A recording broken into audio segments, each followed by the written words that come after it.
tan importante que tenemos el día de hoy y que la gente me ha escrito, me ha dicho, oye, qué chévere programa, ¿qué vamos a hacer? Eric es una persona muy profesionalizable. Digo, sí, así es que no se pierdan el día de hoy, vamos a estar aquí. Mi querido Eric, iniciamos este programa con el tema que tenemos, ¿qué es el reinicio monetario? Muy bien, yo creo que antes de iniciar con nuestras preguntas, sí me gustaría que la gente tenga un poquito más claro qué es el inicio monetario, mi querido Eric. Ok, básicamente el reinicio monetario viene siendo un cambio de paradigma, de mentalidad, de muchas cosas, ¿no? Porque todo lo que es la parte económica que conocemos no va a tener el perfil actual, sino que va a tener un tipo de tecnología totalmente diferente y este reinicio nos va a afectar de forma positiva a todos. Al principio quizás sea un poco complicado porque las personas no van a estar preparadas con esto. A muchos ya se les está avisando que viene un cambio y ese cambio es ir al patrón oro. O sea que todo el dinero fiduciario que exista eventualmente tiene que irse al patrón oro y ese es el reinicio que se va a hacer.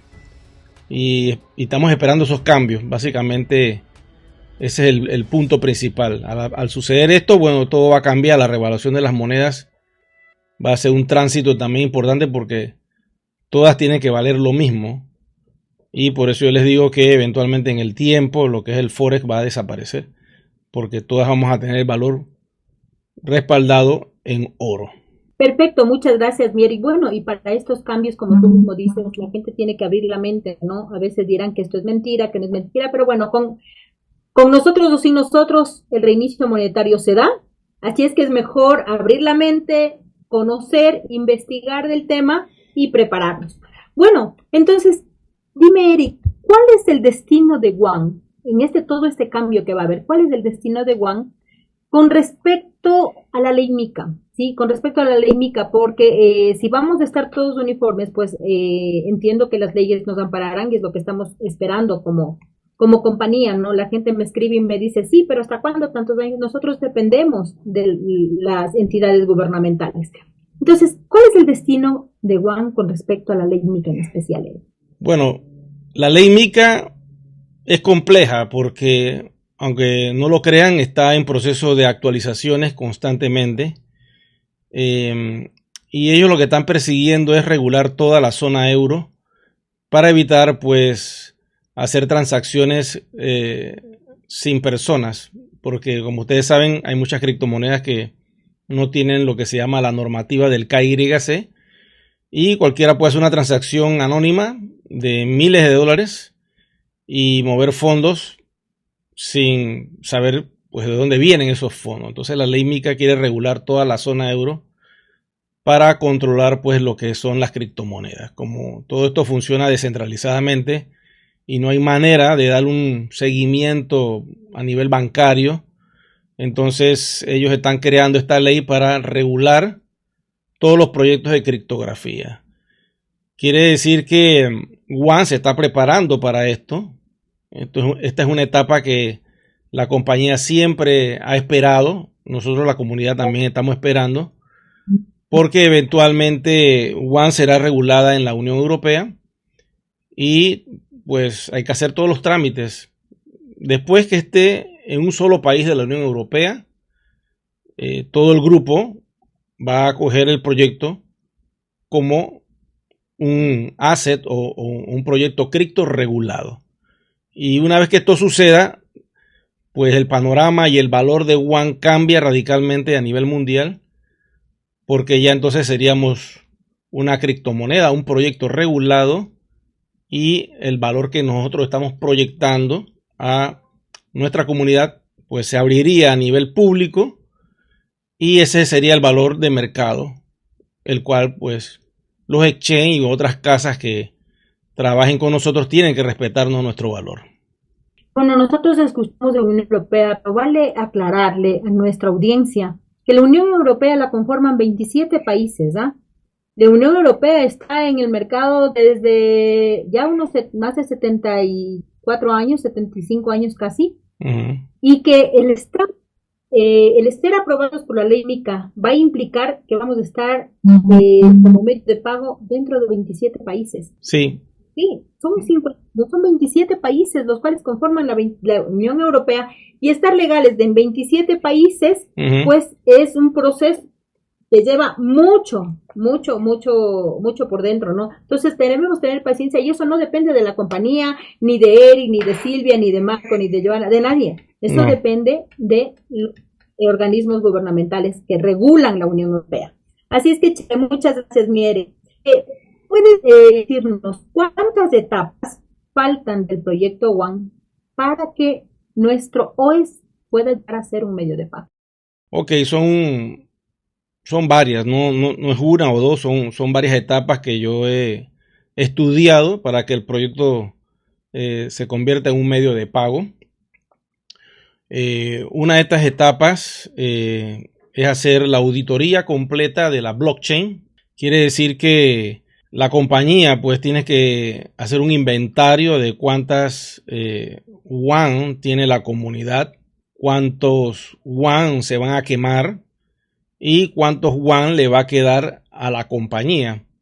Entonces, una vez que se haga ese cálculo y que la compañía diga en porcentajes, la comunidad OES tiene X cantidad de WAN, la compañía se queda con esta otra cantidad, y estas otras WAN que están acá no se van a tocar porque no se pudieron desplegar. Recuerden que nosotros estábamos en la cadena de bloques de Ethereum, donde inició el proyecto a nivel privado por mucho tiempo, y se decidió ir a público a la cadena de bloques de Polygon en capa 2. Entonces este proceso de ir de una blockchain privada a pública se llama el despliegue. Es un despliegue que se le dio hasta 2 años a la comunidad para que hicieran el salto, y todo el que no hizo el salto, pues lamentablemente pues va a quedar fuera de este cálculo, de esta auditoría que se va a hacer. Y estas monedas entonces pasarán a ser quemadas. ¿Qué monedas? Las que están en Polygon, porque la blockchain de Ethereum siempre va a quedar en el fondo, en capa 2, con todos los datos contables de todas las personas.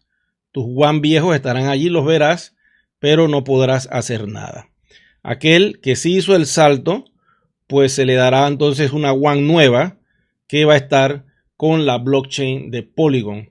Es allí donde las WAN que no se les dieron a los usuarios porque no hicieron el salto, en la blockchain de Polygon esas WAN se van a quemar. ¿En qué consiste la quema? Ir y mover esas WAN a una wallet con un cifrado específico que no se pueden tocar. Las monedas que entren allí quedan atrapadas en esa wallet y no se pueden sacar nunca. Ya quedan quemadas. Forman parte de la blockchain, pero siempre van a estar en una isla, por decirlo así, quemadas, donde nada más se va a poder ver la cantidad, pero no se va a poder tocar. Entonces quedarían las WAN vivas, que son las que están en la cadena de bloques de Polygon de forma activa, que serían la de la compañía y la de la comunidad que utiliza para deal shaker o para pasarse en un P2P estas criptomonedas. Entonces tenemos que esperar esa etapa. Es una de las más complejas. Una vez que sepamos qué fue lo que pasó, entonces se hace esa quema, la compañía la anuncia, y vendría entonces lo que es el valor de WAN. ¿Cómo se va a determinar este valor? Pues sabiendo el porcentaje de WAN que se fueron a la quema. Una vez que se calcula ese porcentaje, se resta del porcentaje que tiene la compañía y se hace un cálculo del valor. ¿Cuánto puede ser esto? Pues en realidad necesitamos la auditoría para saberlo, ¿no? Pero puede oscilar de un 10, 20, 30, 40% de subida del valor de WAN. Quiere decir que todo comerciante que haya adquirido algo de WAN a este precio, que es de 42.50 euros, eventualmente cuando se haga la quema, pues su activo va a adquirir un valor interesante, porque si lo ha almacenado y lo tiene, va a tener bastante poder de compra. Una vez que se haga esto, viene una etapa muy interesante que es abrir DealShaker al mundo comercial al mundo de otras personas que no tienen WAN. Entonces, en esta primera etapa, Deal Shaker se tiene que abrir para que otras personas que no tengan WAN puedan ver las ofertas y comprarlas con medios de pago, que pueden ser tarjetas de crédito, tarjetas prepagadas, algún sistema parecido a lo que es PayPal, o la compañía sabrá qué sistema va a colocar, pero que utilice las tarjetas de plásticas. Eventualmente sería agregar una o dos criptomonedas estables para que aquel que quiera comprar algún producto en Deal Shaker lo pueda hacer. ¿Quién lo va a hacer? Las personas externas a la comunidad. Cualquier ser humano que entre a Deal Shaker podrá comprar, igual que lo haces en Amazon, lo haces en eBay, lo haces en AliExpress, en un montón de e-commerce que existen. Entonces, le pueden agregar USDC, porque es un stablecoin que está regulado por la Unión Europea. Le pueden dejar la USDT, que se usa en otras zonas, el WAN y las tarjetas de crédito. Si ya la compañía quiere agregar Bitcoin, Ethereum y otras criptos, ya esa es decisión de la compañía. Eso se le puede anexar a la plataforma, porque nosotros estamos trabajando con un proyecto basado en Web3 y con una blockchain de Polygon. Quiere decir que nuestro e-commerce funciona bajo la blockchain de Polygon. Entonces, una vez que se hagan esas etapas, viene la activación del DSP, que viene siendo una herramienta tecnológica que la compañía está desarrollando para que los comerciantes puedan convertir los WAN automáticamente del nuevo comprador que llega a Deal Shaker, no de la comunidad vieja, del nuevo comprador. Esa es la primera etapa de una vez que se abra Deal Shaker. Y entonces ahí se hacen las transacciones y la persona automáticamente comienza a tener ingresos. Si alguien le compra con los WAN de la comunidad vieja, el comercio se la va a aceptar también, porque hay un beneficio de aceptar los WAN en Deal Shaker. Y esta persona podrá guardar esos WAN para posteriormente, en una etapa más avanzada, él pueda convertir esos WAN colocándolos en esta piscina por un término de 12 meses para que entonces esos WAN se puedan ir convirtiendo a USDT y eventualmente cada semana, cada mes, él va a estar recibiendo dinero de cripto de estas transacciones que él está haciendo todas las semanas y meses. Y una vez que se termine esa etapa, si el pool de liquidez crece lo suficiente, entonces podrán abrir el sistema para que los IMAs colaboradores entonces puedan darle apoyo a los comerciantes, y parte del negocio que se haga en dar a conocer un producto o un servicio de algún comerciante, el IMA recibe un beneficio convirtiendo sus propios WAN por el servicio que está ofreciendo a la plataforma. Entonces eso es algo que viene en otra etapa.